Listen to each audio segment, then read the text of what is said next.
কোটা বিরোধী আন্দোলন শেষ মুহূর্তে রূপ নিল সংঘর্ষে। ঢাকা বিশ্ববিদ্যালয় ক্যাম্পাসে কোটা বিরোধী আন্দোলনকারী ও ছাত্রলীগের মধ্যে ধাওয়া পাল্টা ধাওয়া ও সংঘর্ষের ঘটনা ঘটেছে। এ সময় বেশ কয়েকটি ককটেল বিস্ফোরণের ঘটনাও ঘটে।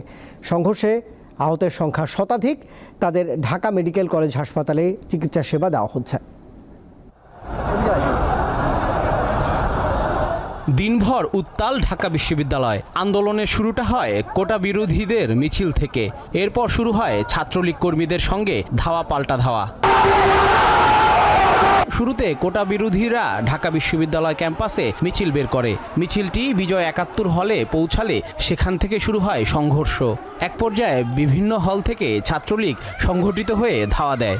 এই ধাওয়া পাল্টা ধাওয়া চলে প্রশাসনিক ভবন এলাকায়। পরে তা ভিসি চত্বর সহ ছড়িয়ে পড়ে ঢাকা মেডিকেল কলেজ পর্যন্ত। সেখানে ইট পাটকেল নিক্ষেপ সহ কয়েকটি ককটেল বিস্ফোরণের ঘটনা ঘটে। এ ঘটনায় আহতদের সংখ্যা ২ শতাধিক। তাদের ঢাকা মেডিকেলে চিকিৎসা দেওয়া হচ্ছে। আমাদের প্রতিনিধি যারা আসছিল তাদেরকে আঘাত করছে, একজন হসপিটালে আছে, তাকে নিয়ে যাওয়ার পরে এই জন্য আঘাত করার পরে ছাত্র সমাজ খেপে গেছে। হল থেকে ছাত্রলীগ যারা ছিল তারা উপরে থেকে আমাদের ইট পাটকেল নিক্ষেপ করছে। এতে আমাদের সহযোদ্ধা যারা ছিল তাদের কয়েকজনের মাথা ফেটে যায়। আমাদের হলে হামলা করছে বহিরাগত টোকায় কিছু সন্ত্রাসী এসে আমাদের ভাইয়ের উপর হামলা করছে। কলা ভবন ও টিএসসি সহ ক্যাম্পাসের বিভিন্ন এলাকায় অবস্থান নেয় ছাত্রলীগের নেতাকর্মীরা। ছাত্রদল এবং শিবিরের বহিরাগত সন্ত্রাসীরা বিশ্ববিদ্যালয়ে হলে হলে ঢুকে শিক্ষার্থীদের উপর হামলা করছে। মানুষ মানুষের পাশে দাঁড়ায়, সেই চিন্তা থেকে ঢাকার বিভিন্ন এলাকা থেকে মানুষ ছুটে এসেছে।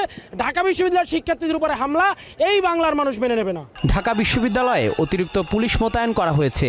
হলের পরিস্থিতি স্বাভাবিক রাখতে প্রক্টরের সঙ্গে বৈঠক করেন ঢাকা বিশ্ববিদ্যালয়ের উপাচার্য।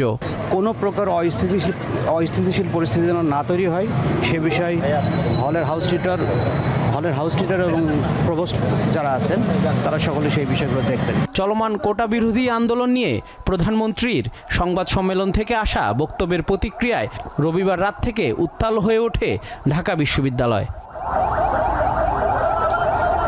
জহিরুল মোহসান, দীপ্ত সংবাদ, ঢাকা।